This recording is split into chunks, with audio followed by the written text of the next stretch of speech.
What's up, everyone? Welcome to Program Your Remote. Today we're going to take a look at how to unlock and start a 2017 Ford Fusion if the key fob dies. We're going to be demonstrating on a 2017 Fusion in the video, but it will be the same on several different years. And this is only going to apply to the Ford Fusions that have a push button start ignition. So in this scenario, our vehicle's locked and the key fob's dead. I've taken the battery out of this key fob to demonstrate. So the first thing we need to do is remove the emergency key that's in the bottom of our key fob. That's done by pressing this button here, and then the emergency key will slide out like that. Now we're going to use this key to remove this cap on the driver's door. If we look underneath, we see this little notch right here. What we're going to do is take our emergency key and push up in that notch. And as we're pushing up with the emergency key, we're going to use this hand and slide this cap towards the rear of the vehicle. So push up, and then that cap will slide back and off like that. And when it's time for this cap to go on, you'll put it on and just slide it forward.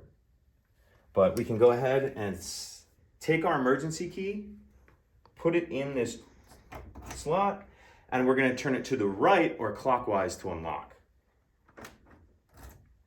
Once the door's unlocked, you can go ahead and take your emergency key, put it back in your key fob just so we don't lose it. Now, as soon as we open this door, it's going to start beeping, and we're going to have about 10 seconds before the alarm goes off. How we're going to prevent the alarm from going off is we need to start the vehicle. How we're going to start the vehicle with a dead key fob is we're going to get in the cup holder, there's a little rubber piece that we need to remove.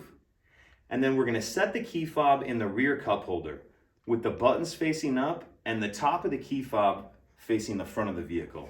I'm going to show all this to you. I'm just going to be going kind of quickly, and the alarm may start going off and make it loud. But okay, let's go. So we have our doors unlocked.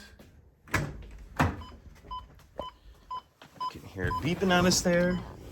Go in here, pull that rubber piece, put your fob in there like that, and then you can start the vehicle as normal.